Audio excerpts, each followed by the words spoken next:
ഈശോ തെളിവെള്ളം എന്ന സ്ഥലത്ത് നിന്റെ അപ്പനെയും നിന്റെ അമ്മയെയും ബഹുമാനിക്കുക. 1945 മാർച്ച് 3. ഈശോ നദീതീരത്തു കൂടി സാവധാനത്തിൽ അങ്ങോട്ടും ഇങ്ങോട്ടും നടക്കുകയാണ്. പുലരി വിടരുന്നതേയുള്ളൂ. മഞ്ഞുകാലവും തലേ ദിവസത്തെ കട്ടിയായ മൂടൽമഞ്ഞ് നദീതീരത്ത് പടർന്നു കിടക്കുന്ന ഈറ്റക്കാടുകളിൽ കുടുങ്ങി ഇപ്പോഴും നിരന്നു കാണാം. യോർദാൻ നദിയുടെ ഇരുവശങ്ങളിലും നോട്ടമെത്തുന്നിടത്തോളം ദൂരം ഒരുത്തരുമില്ല. മഞ്ഞുവെള്ളം ഒഴുകുന്ന ശബ്ദം മാത്രം. വെള്ളം കലങ്ങിയതാണ്. അടുത്ത ദിവസങ്ങളിൽ മഴയുണ്ടായിരുന്നു. ഏതാനും പക്ഷികളുടെ ശോകമായ വിളികൾ കേൾക്കാം. പ്രണയകാലം അവസാനിച്ചു. കാലാവസ്ഥ മോശമായി. ഭക്ഷണവും കുറവ്. ഈശോ അവയെ ശ്രദ്ധിക്കുന്നു, പ്രത്യേകിച്ച് ഒരു കുഞ്ഞു പക്ഷിയെ. അതൊരു ക്ലോക്കിൻ്റെ കൃത്യതയോടെ അതിൻ്റെ കുഞ്ഞു തല വടക്കോട്ട് തിരിച്ചുവിട്ട് അല്പം ചിലക്കും. സ്വല്പം കഴിയുമ്പോൾ തല തെക്കോട്ട് തിരിച്ച് ഒന്ന് ചിലക്കും. മറുപടിയൊന്നും കിട്ടുന്നില്ല. വീണ്ടും കൃത്യമായി വടക്കോട്ട്, പിന്നെ തെക്കോട്ട്. കുറെ കഴിഞ്ഞപ്പോൾ ആറിൻ്റെ മറുകരയിൽ നിന്ന് ഒരു മറുപടി കിട്ടിയെന്ന് തോന്നുന്നു. സന്തോഷത്തിൻ്റെ ശബ്ദം കേൾപ്പിച്ചുകൊണ്ട് അത് മറുകരയിലേക്ക് പറക്കുന്നു. നന്നായിരിക്കുന്നു എന്ന് ആംഗ്യം കൊണ്ട് കാണിച്ച ശേഷം ഈശോ വീണ്ടും നടക്കുന്നു. ഗുരുവേ, അങ്ങേ ഞാൻ അലട്ടുകയായിരിക്കുമോ എന്ന് ചോദിച്ചുകൊണ്ട് ജോൺ പുൽത്തകിടിയിൽ നിന്നും വരുന്നു. അല്ല, നിനക്കെന്താണ് വേണ്ടത്? ഞാനൊരു കാര്യം പറയാൻ വന്നതാണ്. ഈ വിവരം അറിയുന്നത് ഈശോയ്ക്ക് ആശ്വാസകരമായിരിക്കുമല്ലോ എന്ന് ഞാൻ ഓർത്തു. അതേസമയം ഈശോയുടെ ഉപദേശം ചോദിക്കാനുമാണ് ഞാൻ വന്നിരിക്കുന്നത്. നമ്മുടെ വലിയ മുറി ഞാൻ തൂത്തുകൊണ്ടിരിക്കുകയായിരുന്നു. അപ്പോൾ കറിയത്തുകാരൻ യൂദാസ് കയറി വന്നു. അവൻ പറഞ്ഞു, ഞാൻ നിന്നെ സഹായിക്കാം. എനിക്ക് വിസ്മയമായി പോയി. കാരണം അവനോട് ചെയ്യാൻ ആവശ്യപ്പെട്ടാൽ പോലും ഇതുപോലുള്ള എളിയ ജോലികൾ അവനൊരിക്കലും ചെയ്തിരുന്നില്ല. ഞാൻ പറഞ്ഞു, ഓ നന്ദി, നമുക്ക് വേഗം പണി തീർക്കാം, കൂടുതൽ നന്നായും ചെയ്യാം. അവൻ തൂക്കാൻ തുടങ്ങി. ഞങ്ങൾ രണ്ടുപേരും കൂടെ ജോലി വേഗം തീർത്തു. അത് കഴിഞ്ഞപ്പോൾ അവൻ പറഞ്ഞു, നമുക്ക് കാട്ടിലേക്ക് പോകാം. എപ്പോഴും വിറക് കൊണ്ടുവരുന്നത് പ്രായം കൂടുതലുള്ളവരാണ്. അത് ശരിയല്ല, നമുക്ക് പോകാം. എനിക്ക് ആ ജോലി ശരിക്കും അറിഞ്ഞുകൂടാ. എന്നാൽ നീ എന്നെ പഠിപ്പിക്കുമെങ്കിൽ. എന്നിട്ട് ഞങ്ങൾ പോയി. ഞാൻ ചുള്ളികൾ അടുക്കി കെട്ടുന്നതിനിടക്ക് എന്നോട് പറഞ്ഞു, ജോൺ, നിന്നോട് ഞാനൊരു കാര്യം പറയുകയാണ്. ശരി, പറയൂ. ഞാൻ വിചാരിച്ചു അതെന്തെങ്കിലും വിമർശനമായിരിക്കുമെന്ന്. എന്നാൽ അവൻ പറഞ്ഞു, നീയും ഞാനുമാണ് ഇവിടെ പ്രായമേറ്റം കുറഞ്ഞവർ. നമ്മൾ കൂടുതൽ ഐക്യമുള്ളവരാകണം. നിനക്ക് എന്നെ മിക്കവാറും പേടിയാണ്. അത് ശരിയാണ്, കാരണം ഞാൻ നല്ലവനല്ല. എന്നാൽ ഞാൻ പറയുന്നത് വിശ്വസിക്കൂ. ഞാനൊന്നും മനഃപൂർവ്വം ചെയ്യുന്നതല്ല. ചിലപ്പോൾ ചീത്തയാകാനുള്ള ഒരു പ്രേരണ എനിക്കുണ്ടാകുന്നുണ്ട്. ഒരുപക്ഷെ ഞാൻ ഏകപുത്രനായിരുന്നത് കൊണ്ട് വഷളായി പോയതായിരിക്കാം. എനിക്ക് നല്ലവനാകണമെന്ന് ആഗ്രഹമുണ്ട്. പ്രായം കൂടിയവർക്ക് ഒരുത്തർക്കും എന്നോട് താല്പര്യമുണ്ടെന്ന് തോന്നുന്നില്ല. ഈശോയുടെ സഹോദരന്മാർക്ക് അസഹ്യതയാണ്. കാരണം ഞാൻ അവരോടും അവരുടെ സഹോദരനോടും നന്നായിട്ടല്ല പെരുമാറിയിട്ടുള്ളത്. എന്നാൽ നീ നല്ലവനാണ്, ക്ഷമയുള്ളവനാണ്, എന്നോട് സ്നേഹമായിരിക്കണം. ഞാൻ നിന്റെ സഹോദരനാണെന്ന് വിചാരിക്കൂ. ചീത്തയായ ഒരു സഹോദരൻ, എങ്കിലും സ്നേഹിക്കപ്പെടേണ്ട ഒരു സഹോദരൻ. ഗുരുവ് പറയുന്നത് നമ്മൾ അങ്ങനെ വർത്തിക്കണമെന്നാണല്ലോ. ഞാൻ ശരിയായിട്ടല്ല ഓരോന്നും ചെയ്യുന്നതെന്ന് കാണുമ്പോൾ എന്നോടത് പറയണം. എന്നെ തനിയെ ആക്കിക്കളയരുത്. ഞാൻ ഗ്രാമത്തിലേക്ക് പോകുമ്പോൾ എൻ്റെ കൂടെ വരണം. തെറ്റ് ചെയ്യാതിരിക്കാൻ എന്നെ സഹായിക്കുകയും ചെയ്യുക. ഇന്നലെ ഞാൻ വളരെ വേദന സഹിച്ചു. ഈശോനോട് സംസാരിച്ചു. ഞാൻ അവനെ നോക്കിയിരിക്കുകയായിരുന്നു. എൻ്റെ ചാബല്യം പൂണ്ട പിണക്കത്തിൽ ഞാൻ എന്നെ തന്നെയോ മറ്റുള്ളവരെയോ നോക്കി മനസ്സിലാക്കാൻ ശ്രമിച്ചില്ല. ഇന്നലെ ഞാൻ നോക്കി, ഞാൻ കണ്ടു. ഈശോ സഹിക്കുന്നു എന്നവർ പറയുന്നത് വളരെ ശരിയാണ്. അതെൻ്റെ കുറ്റനിമിത്തമാണ്. അവൻ്റെ വേദനക്ക് ഇനിയും കാരണമാകാൻ ഞാൻ ആഗ്രഹിക്കുന്നില്ല. എൻ്റെ കൂടെ വരൂ. നീ വരുമോ? നല്ലവനാകാൻ നീ എന്നെ സഹായിക്കുമോ? ഇതൊക്കെയാണ് അവൻ പറഞ്ഞത്. ഒരു ബാലൻ പിടിച്ച് കയ്യിൽ വെച്ചിരിക്കുന്ന കുരുകിലിൻ്റെ ചങ്കിടിക്കുന്നത് പോലെ എൻ്റെ ചങ്കിടിക്കുകയായിരുന്നു. സന്തോഷം കൊണ്ടാണ് എൻ്റെ ചങ്കിടിച്ചത്. കാരണം അവൻ നല്ലവനാകുമെന്നെങ്കിൽ എനിക്ക് സന്തോഷമായിരിക്കും. അങ്ങയെ ഓർത്ത് ഞാൻ സന്തോഷിക്കുകയായിരുന്നു. സന്തോഷത്തോടൊപ്പം എനിക്ക് പേടിയുമുണ്ടായിരുന്നു. ആ പേടി കൊണ്ടുകൂടിയാണ് ചങ്കിടിച്ചത്. ഞാനും അവനെ പോലെ ആകാൻ ആഗ്രഹിക്കുന്നില്ല. അതോർത്താണ് ഞാൻ പേടിച്ചത്. അപ്പോൾ ഞാൻ ഒരു കാര്യം ഓർത്തു. യൂദാസിനെ സ്വീകരിച്ച ദിവസം അങ്ങ് എന്നോട് പറഞ്ഞ വാക്കുകൾ. ഞാൻ അതിന് ഇങ്ങനെയാണ് മറുപടി പറഞ്ഞത്. ഞാൻ നിന്നെ സഹായിക്കാം, എന്നാൽ വേറെ കൽപ്പനയാണ് എനിക്ക് കിട്ടുന്നതെങ്കിൽ ഞാൻ അത് അനുസരിക്കണമല്ലോ എന്ന്. ഞാൻ വിചാരിച്ചു, ഇപ്പോൾ എല്ലാം ഗുരുവിനോട് പറയാം. ഗുരു സമ്മതിക്കുന്നില്ലെങ്കിൽ വീട് വിട്ടെങ്ങും പോകരുതെന്ന് എന്നോട് കൽപ്പിച്ചിട്ടുണ്ടെന്ന് ഞാൻ പറയും. ജോണേ, ശ്രദ്ധിക്കൂ. നീ പോകാൻ ഞാൻ അനുവദിക്കാം. എന്നാൽ എന്തെങ്കിലും കാര്യം നിനക്ക് ബുദ്ധിമുട്ടുണ്ടാക്കിയാൽ അതെന്നോട് പറയുമെന്ന് വാക്ക് തരണം. നീ എനിക്ക് ഒരു വലിയ സന്തോഷം നൽകിയിരിക്കുന്നു. ഇതാ പത്രോസ് മത്സ്യവുമായി വരുന്നു. ജോൺ പോയിക്കൊള്ളൂ. ഈശോ പത്രോസിനോട് ഇന്നൊരു കോളടിച്ചു അല്ലേ? അത്ര കോളൊന്നുമില്ല, വളരെ ചെറിയ മത്സ്യം. എന്നാലും എല്ലാം ഉപകാരപ്പെടുന്നു. ജെയിംസ് പിറുപിറുക്കുകയാണ്. കാരണം ഏതോ ജന്തു അവൻ്റെ വലയുടെ കയറ് കടിച്ചു മുറിച്ച് വലയും കൊണ്ടുപോയി. ഞാൻ അവനോട് ചോദിച്ചു, ആ ജന്തുവിന് തീറ്റ തിന്നാൻ അവകാശമില്ലേ? ആ സാധുമൃഗത്തോട് നിനക്ക് സഹതാപമാണ് തോന്നേണ്ടത്. എന്നാൽ ജെയിംസിനെ ആ വിധത്തിൽ അത് കാണാൻ പറ്റുന്നില്ല. പത്രോസ് ചിരിച്ചുകൊണ്ട് പറഞ്ഞു, നിങ്ങളുടെ സഹോദരന്മാരിൽ ഒരാളെക്കുറിച്ച് ഞാൻ പറയുന്നത് തന്നെ. നിങ്ങളെ കൊണ്ട് ചെയ്യാൻ പറ്റാത്തത് എന്താണുള്ളത്? നീ യൂദാസിനെ കുറിച്ചാണോ പറയുന്നത്? അതെ, ഞാൻ അവനെക്കുറിച്ചാണ് പറയുന്നത്. അവൻ സഹിക്കുന്നുമുണ്ട്. അവൻ്റെ ഉദ്ദേശങ്ങൾ നല്ലതാണ്, എന്നാൽ അവൻ്റെ പ്രവണതകളെല്ലാം പിഴയാണ്. എന്നാൽ എൻ്റെ ജ്ഞാനമുള്ള മുക്കുവ, എനിക്കൊരു കാര്യം പറഞ്ഞു തരാമോ? യോർദാനിൽ കൂടെ ഒരു വള്ളത്തിനെ ജനേസറത്ത് തടാകത്തിലേക്ക് യാത്ര ചെയ്യണമെങ്കിൽ ഞാൻ എന്ത് ചെയ്യണം? ഈ യാത്ര വിജയിക്കുമോ? ഏയ്, ഇത് വളരെ ബുദ്ധിമുട്ടുള്ള പണിയായിരിക്കും. അടിപരന്ന ചെറിയ വള്ളത്തിൽ ഒരു പക്ഷേ സാധിച്ചേക്കും. എന്നാൽ തന്നെയും വളരെ ബുദ്ധിമുട്ടും. യാത്ര വളരെ ദീർഘവുമായിരിക്കും. ആഴം എപ്പോഴും തന്നെ അളന്നു നോക്കണം. തീരം, ആഴം കുറഞ്ഞ ഭാഗങ്ങൾ, ഒഴുകി നടക്കുന്ന ഈറ്റക്കാടുകൾ, ജലപ്രവാഹം, ഇവയെല്ലാം ശ്രദ്ധിക്കണം. പായ് കെട്ടി ഓടിക്കാനും പറ്റുകയില്ല. അതുപോലെ തന്നെ തിരിച്ച് നദി വഴി വരാനും പറ്റുകയില്ല. ഒഴുക്കിനെതിരെ കഠിനാധ്വാനം വേണ്ടിവരും. അനവധി ആളുകളും ഇല്ലാതെ പറ്റുകയില്ല. അല്ലാത്ത പക്ഷം നീ പറഞ്ഞത് ശരിയാണ്. ഒരു മനുഷ്യൻ ദുഷിച്ചവനായിരിക്കുമ്പോൾ ഒഴുക്കിനെതിരെ അവൻ പോകണം. നേരെയുള്ള വീതി കുറഞ്ഞ വഴിയിലേക്ക് തനിയെ ചെന്നെത്താൻ അയാൾക്ക് കഴിയുകയില്ല. യൂദാസ് ശരിക്കും ഇങ്ങനെയുള്ള ഒരുവനാണ്. നിങ്ങൾ അവനെ സഹായിക്കുന്നുമില്ല. അവൻ പാവം ഒറ്റയ്ക്കാണ് യാത്ര മുഴുവൻ ചെയ്യുന്നത്. അവൻ അടിയിൽ ചെന്ന് തട്ടുന്നു, ആഴം കുറഞ്ഞെടുത്ത് കയറി ഉറയ്ക്കുന്നു, ഒഴുകി നടക്കുന്ന കാടുകളിൽ കുടുങ്ങുന്നു, ചുഴിയിലും വീണു പോകുന്നു. നേരെ മറിച്ച് അവൻ ആഴമളക്കുകയാണെങ്കിൽ അവന് ചുക്കാൻ പിടിക്കാനോ തുഴ ഉപയോഗിക്കാനോ കഴിയുകയില്ല. എന്നാൽ പിന്നെ അവൻ മുന്നോട്ട് പോകാത്തതിനെ കുറിച്ച് അവനെ എന്തിനു കുറ്റപ്പെടുത്തണം? നിങ്ങൾക്ക് അന്യയോട് കരുണയാണ്, എന്നാൽ അവൻ നിങ്ങളുടെ കൂട്ടത്തിൽപ്പെട്ടവനാണെങ്കിലും അവനോട് നിങ്ങൾക്ക് കാരുണ്യമില്ല. അത് ശരിയല്ല. നോക്കൂ, അതാ അവനും ജോണും കൂടെ റൊട്ടിയും പച്ചക്കറിയും വാങ്ങാൻ ഗ്രാമത്തിലേക്ക് പോവുകയാണ്. ഒരു സഹായമായി ഒറ്റക്ക് പോകാതിരിക്കാൻ അവൻ ആവശ്യപ്പെട്ടു. എന്നിട്ട് അവൻ ജോണിനോടാണ് ആവശ്യപ്പെട്ടത്. അവൻ പോഷനൊന്നുമല്ല. മുതിർന്നവരായ നിങ്ങൾ അവനെക്കുറിച്ച് എന്താണ് വിചാരിക്കുന്നതെന്ന് അവനറിയാം. എന്നിട്ട് നീ ജോണിനെ അയച്ചോ? ജോൺ കൂടെ ചീത്തയായെന്ന് വന്നാലോ? എന്ത്? എൻ്റെ സഹോദരനോ? അവൻ എന്തിനാണ് ചീത്തയാകുന്നത്? ഈറ്റക്കാട്ടിൽ നിന്നും വല കണ്ടെടുത്ത് തിരിച്ചു വരുന്ന ജെയിംസ് ചോദിക്കുന്നു. യൂദാസ് അവൻ്റെ കൂടെ നടക്കുന്നത് കൊണ്ട്. എപ്പോൾ തുടങ്ങി? ഇന്നു മുതലാണ്. പോകാൻ ഞാൻ അവനെ അനുവദിച്ചു. കൊള്ളാം, നീ അനുവദിച്ചെങ്കിൽ നിങ്ങളുമെല്ലാം അങ്ങനെ ചെയ്യണമെന്നാണ് ഞാൻ ഉപദേശിക്കുന്നത്. അവൻ വളരെയധികം ഒറ്റക്കായി പോകുന്നു. നിങ്ങൾ അവന് വിധിയാളന്മാരായാൽ മാത്രം പോരാ. അവൻ പലരേക്കാൾ മോശമൊന്നുമല്ല. എന്നാൽ ചെറുപ്പം മുതൽ അവൻ ചീത്തയാക്കപ്പെട്ടു. ശരി, അതങ്ങനെയേ ആകൂ. അവൻ്റെ അപ്പൻ സെബദിയും അമ്മ സലോമിയുമായിരുന്നെങ്കിൽ അവൻ ഇതുപോലെ ആകുമായിരുന്നില്ല. എൻ്റെ മാതാപിതാക്കൾ നല്ലവരാണ്, എന്നാൽ കുട്ടികളുടെ മേൽ അവകാശം അവരോട് കടമകളുമുണ്ടെന്ന് അവർ മറന്നു പോകുന്നില്ല. നീ പറഞ്ഞത് ശരിയാണ്. ഇന്ന് ഞാൻ അതേക്കുറിച്ച് പ്രസംഗിക്കും. ഇപ്പോൾ നമുക്ക് പോകാം. ജനക്കൂട്ടങ്ങൾ പുൽത്തകിടിൽ കടന്നു വരുന്നത് കാണുന്നു. ജീവിക്കാൻ നമ്മൾ എന്ത് ചെയ്യണമെന്ന് എനിക്കറിഞ്ഞുകൂടാ. ഭക്ഷണം കഴിക്കാനോ പ്രാർത്ഥിക്കാനോ വിശ്രമിക്കാനോ ഒന്നിനും സമയമില്ല. ജനക്കൂട്ടം വലുതായി വലുതായി വരികയും ചെയ്യുന്നു. പകുതി വിസ്മയത്തോടും പകുതി ഈർഷ്യയോടും കൂടെ പത്രോസ് പറയുന്നു, അതുകൊണ്ട് വിഷമമാണോ? ഇപ്പോഴും ദൈവത്തെ അന്വേഷിക്കുന്ന ആളുകളുണ്ട് എന്നതിൻ്റെ അടയാളമല്ലേ ഇത്? അതേ ഗുരുവേ, എന്നാൽ ഇത് നിമിത്തം അവിടുന്ന് എത്ര ബുദ്ധിമുട്ട് സഹിക്കുന്നു. ഇന്നലെ അങ്ങേക്ക് ഭക്ഷണമൊന്നും ലഭിച്ചില്ല. കഴിഞ്ഞ രാത്രിയിലാണെങ്കിൽ പുതുക്കാൻ പുറംകുപ്പായമല്ലാതെ ഒന്നുമില്ലായിരുന്നു. നിന്റെ അമ്മ ഇതറിഞ്ഞെങ്കിൽ ഇത്രയധികം വിശ്വാസികളെ എൻ്റെ പക്കലേക്ക് കൊണ്ടുവരുന്ന ദൈവത്തെ അവൾ സ്തുതിക്കും. നിന്റെ കാര്യം അന്വേഷിച്ചു കൊള്ളാമെന്ന് പറഞ്ഞേൽപ്പിച്ചിരുന്ന എന്നെ അവൾ സ്തുതിക്കും.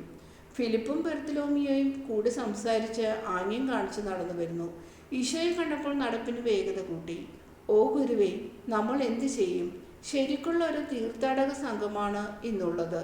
രോഗികൾ, കരയുന്നവർ, ദരിദ്രർ, ജീവിതത്തിൽ ഒരു മാർഗവുമില്ലാത്തവർ, ഇവർ വരുന്നതോ വളരെ ദൂരെ നിന്ന്. നമുക്ക് കുറേ റൊട്ടി വാങ്ങാം. ധനികരായവർ ഭിക്ഷ തരുന്നുണ്ടല്ലോ. നമ്മൾക്ക് ചെയ്യാനുള്ളത് അത് ഉപയോഗത്തിലാക്കുക എന്നത് മാത്രമാണ്. ദിവസത്തിന് ദൈർഘ്യം കുറവാണ്. ഷെഡിൽ താമസിക്കുന്നവർ അവിടെ തിങ്ങിപ്പാർക്കുന്നു. രാത്രികൾ തണുപ്പും ഈർപ്പവും ഉള്ളതാണ്. നീ പറഞ്ഞത് ശരിയാണ് ഫിലിപ്പേ. വലിയൊരു മുറിയിലേക്ക് നമുക്ക് തിങ്ങിപ്പാർക്കാം. അത് സാധിക്കുമെങ്കിൽ മറ്റേ 2 മുറികൾ രാത്രിക്ക് മുമ്പ് വീട്ടിലെത്താൻ കഴിയാത്തവർക്ക് കൊടുക്കാം. കൊള്ളാം. അധികം താമസിയാതെ വസ്ത്രം മാറ്റുന്നതിന് നമ്മുടെ അതിഥികളുടെ അനുവാദം ചോദിക്കേണ്ടി വരും. അവർ നമ്മളെ ഓടിച്ചു വിടത്തക്കവണ്ണം അത്രയധികം ചോദിക്കേണ്ടി വരും. അവർ നമ്മളെ ഓടിച്ചു വിടത്തക്കവണ്ണം അത്രയധികം നമ്മുടെ കാര്യത്തിൽ ഇടപെടുകയും ചെയ്യും. പത്രോസ് പിറുപിറുക്കുന്നു. എൻ്റെ പ്രിയപ്പെട്ട പത്രോസേ, മറ്റു തരത്തിലുള്ള ഓട്ടമാണ് നീ കാണാൻ പോകുന്നത്. ആ സ്ത്രീക്ക് എന്തു പറ്റിയതാണ്? അവർ ഇപ്പോൾ മരിക്കുന്ന സ്ഥലത്താണ്. കരയുന്ന ഒരു സ്ത്രീയെ ഈശോ കാണുന്നു. ആർക്കറിയാം, ഇന്നലെയും അവൾ ഇവിടെ ഉണ്ടായിരുന്നു. ഇന്നലെയും കരച്ചിലായിരുന്നു. നീ മാനേയനോട് സംസാരിച്ചു കൊണ്ടിരുന്നപ്പോൾ നിന്നെ വന്നു കാണാൻ നടക്കുന്നത് കണ്ടു. എന്നാൽ പിന്നീട് പോയി. അവൾ ഗ്രാമത്തിലോ ഇവിടെ അടുത്ത് എവിടെയെങ്കിലുമോ ഉള്ളവളായിരിക്കണം. കാരണം അവൾ തിരിച്ചു വന്നു. കണ്ടിട്ട് അവൾ രോഗിയാണെന്ന് തോന്നുന്നില്ല. സ്ത്രീയെ, സമാധാനം നിന്നോടുകൂടി ഉണ്ടായിരിക്കട്ടെ. അവളുടെ അടുത്തുകൂടെ കടന്നുപോയ ഈശോ പറയുന്നു. താഴ്ന്ന സ്വരത്തിൽ അവൾ പറയുന്നു, നിന്നോടുകൂടിയും ഉണ്ടായിരിക്കട്ടെ. വേറൊന്നും പറയുന്നില്ല. ഇന്ന് 300 ആളുകൾ ഉണ്ടെന്ന് തോന്നുന്നു. ഷെഡിനുള്ളിൽ മുടന്തർ, അന്ധർ, മൂക്കർ, തല മുതൽ കാലുവരെ വെറുക്കുന്ന ഒരു മനുഷ്യൻ, തല വലുതായിട്ടുള്ള ഒരു യുവാവ്, അയാളുടെ കയ്യിൽ ഒരു മനുഷ്യൻ പിടിച്ചിട്ടുണ്ട്.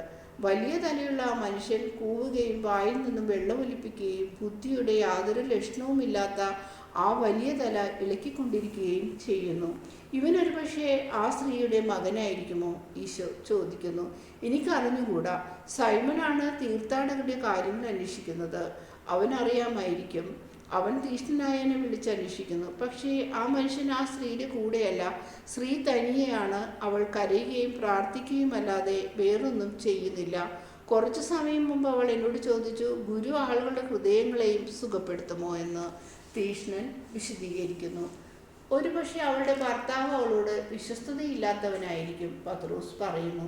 ഈശോ രോഗികളുടെ പക്കലേക്ക് പോകുന്നു. ബർത്തലോമിയെയും മാറ്റിയും ശുദ്ധീകരണ സ്നാനം നൽകുന്നതിന് അനവധി ആളുകളുമായി നദിയിലേക്ക് പോകുന്നു. ആ സ്ത്രീ ഒരു മൂലയിലിരുന്ന് കരയുന്നു, അനങ്ങുന്നതേയില്ല. ഈശോ തൻ്റെ അത്ഭുതങ്ങൾ ആർക്കും നിരസിക്കുന്നില്ല. ബുദ്ധിയില്ലാത്ത ആ ബാലനിലേക്ക് ബുദ്ധി പ്രവേശിപ്പിക്കുന്ന കാഴ്ച എത്ര ഇമ്പകരം! ഈശോ തൻ്റെ ദീർഘമായ കരങ്ങൾ അവൻ്റെ വലിയ തല പിടിച്ചുകൊണ്ട് ബുദ്ധി അതിലേക്ക് നിശ്വസിക്കുന്നു. എല്ലാവരും ചുറ്റും കൂടി നിൽക്കുകയാണ്. ജനക്കൂട്ടത്തിൻ്റെ സുരക്ഷിതത്വത്തിൽ മൂടുപടം ധരിച്ച സ്ത്രീയും അടുത്ത് വന്ന് കരയുന്ന സ്ത്രീയുടെ അരികു ചേർന്ന് നിൽക്കുന്നു. ഈശോ ആ കുട്ടിയോട് പറയുന്നു, ബുദ്ധിയുടെ പ്രകാശം നിന്നിലുണ്ടാകണമെന്ന് ഞാൻ ആവശ്യപ്പെടുന്നു.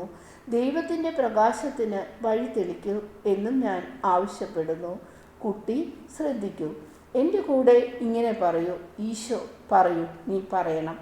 നേരത്തെ മൃഗത്തെ പോലെ കൂവാൻ മാത്രം അറിയാമായിരുന്ന ആ ബുദ്ധിയില്ലാത്ത കുട്ടി വളരെ ബുദ്ധിമുട്ടി പറയുന്നു, ഈയോ.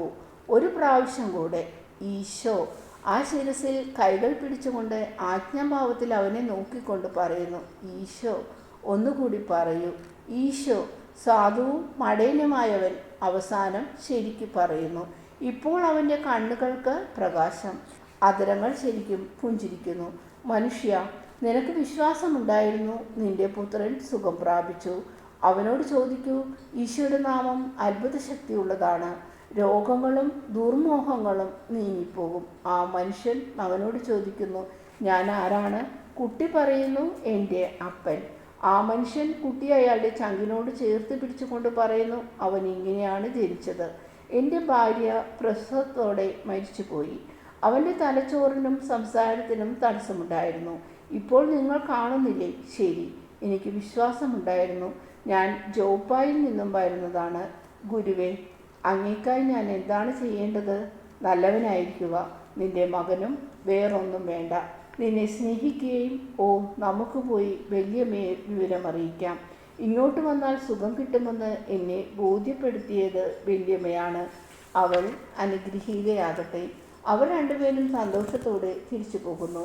പഴയ ദൗർഭാഗ്യത്തിൻ്റെ ഏക അടയാളം ബാക്കിയുള്ളത് തലയുടെ വലിപ്പം മാത്രമാണ്. അവൻ്റെ ഭാവവും സംസാരവും ശരിയായി. എന്നാൽ അവൻ സുഖം പ്രാപിച്ചത് നിന്റെ നിശ്ചയം കൊണ്ടാണോ അതോ നിന്റെ നാമത്തിൻ്റെ ശക്തി കൊണ്ടാണോ? പലരും ചോദിക്കുന്നു.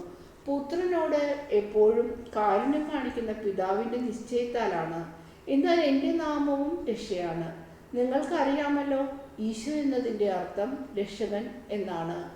ആത്മാവിൻ്റെ ഒരു രക്ഷയുണ്ട്, ശരീരത്തിൻ്റെതായ രക്ഷയുണ്ട്. ഈശോ എന്ന നാമം യഥാർത്ഥ വിശ്വാസത്തോടെ ഉച്ചരിക്കുന്നവർ രോഗത്തിൽ നിന്നും പാപത്തിൽ നിന്നും രക്ഷിക്കപ്പെടുന്നു. കാരണം എല്ലാ ആധ്യാത്മികവും ശാരീരികവുമായ രോഗങ്ങളിൽ പിശാചിൻ്റെ കൂർത്ത നഖമുണ്ട്. അവൻ ശാരീരിക രോഗം വരുത്തി ശരീരത്തിൻ്റെ വേദന മൂലം എതിർപ്പും നിരാശയും ആളുകളിൽ ഉളവാക്കുന്നു. ധാർമ്മികവും ആധ്യാത്മികവുമായ രോഗങ്ങൾ വരുത്തി ആത്മാക്കളെ നിത്യനാശത്തിലേക്ക് നയിക്കുന്നു. അതുകൊണ്ട് നിന്റെ അഭിപ്രായത്തിൽ മനുഷ്യരാഷ്ട്രീയ കഷ്ടപ്പാടുകളിൽ ബെൽസെബൂബിന് പങ്കില്ലായ്കയില്ല. ഉണ്ട്, അവന് നല്ല പങ്കുണ്ട്. അവൻ വഴിയാണ് രോഗവും മരണവും ലോകത്തിൽ പ്രവേശിച്ചത്. അതിക്രമങ്ങളും അഴിമതിയും ലോകത്തിൽ പ്രവേശിച്ചതും അവൻ നിമിത്തമാണ്. ദൗർഭാഗ്യത്താൽ കഷ്ടപ്പെടുന്ന ഒരുവനെ കാണുമ്പോൾ സാത്താൻ നിമിത്തമാണ് അവൻ സഹിക്കുന്നതെന്ന് തീർച്ചയാക്കാം. ദൗർഭാഗ്യത്തിൻ്റെ കാരണക്കാരനെ കാണുമ്പോൾ അയാൾ സാത്താൻ്റെ ഉപകരണമാണെന്ന് അനുമാനിക്കാം. പക്ഷെ രോഗം വരുന്നത് ദൈവത്തിൽ നിന്നാണ്. ക്രമമായിട്ടുള്ളതിലെ ഒരു ക്രമക്കേടാണ് രോഗം. കാരണം ദൈവം മനുഷ്യനെ സൃഷ്ടിച്ചത് മുഴുവനും നല്ലതായും പരിപൂർണമായുമാണ്. ദൈവം നൽകിയ ക്രമത്തിൽ സാത്താൻ വരുത്തിയ ക്രമക്കേട് ശരീരത്തിന് രോഗവും തൽഫലമായി ഉണ്ടാകുന്ന മരണവും ദുഃഖമുളവാക്കുന്ന പാരമ്പര്യവും ഉണ്ടാക്കി. മനുഷ്യൻ ആദത്തിൽ നിന്നും ഹവയിൽ നിന്നും ആദിപാപം അവകാശമായി നേടി. എന്നാൽ അതുമാത്രമല്ല, ആ കളങ്കം വലുതായി ക്രമേണ മനുഷ്യൻ്റെ 3 വശങ്ങളെയും ബാധിച്ചു. ശരീരം കൂടുതൽ കൂടുതൽ ദുഷിച്ചു. തൽഫലമായി ബലഹീനവും രോഗവുമുള്ളതുമായ മനസ്സിൽ അഹങ്കാരം കൂടിക്കൂടി വന്നു. അഴിമതി പ്രവേശിച്ചു. അരൂപി കൂടുതൽ കൂടുതൽ വിശ്വാസരഹിതമായി. അങ്ങനെ കൂടുതൽ വിഗ്രഹ ആരാധനയിലേക്ക് താണു. അതുകൊണ്ട് ബുദ്ധിയില്ലാതിരുന്ന ആ സാധുക്കുട്ടിയെ ഞാൻ പഠിപ്പിച്ചതുപോലെ ആ നാമം പഠിപ്പിക്കേണ്ടതാണ്. ആ നാമം പിശാചിനെ പറപ്പിച്ചു കളയുന്നു. ആ നാമം മനസ്സിലും ഹൃദയത്തിലും ഉല്ലേഖനം ചെയ്യപ്പെടണം. ഒരാളുടെ അഹത്തിന്മേൽ ഉടമയുടെ അടയാളമായി ആ നാമം മുദ്ര കുത്തപ്പെടണം. എന്നാൽ നീ ഞങ്ങളെ സ്വന്തമാക്കി കഴിഞ്ഞു. നീ ആരാണ്?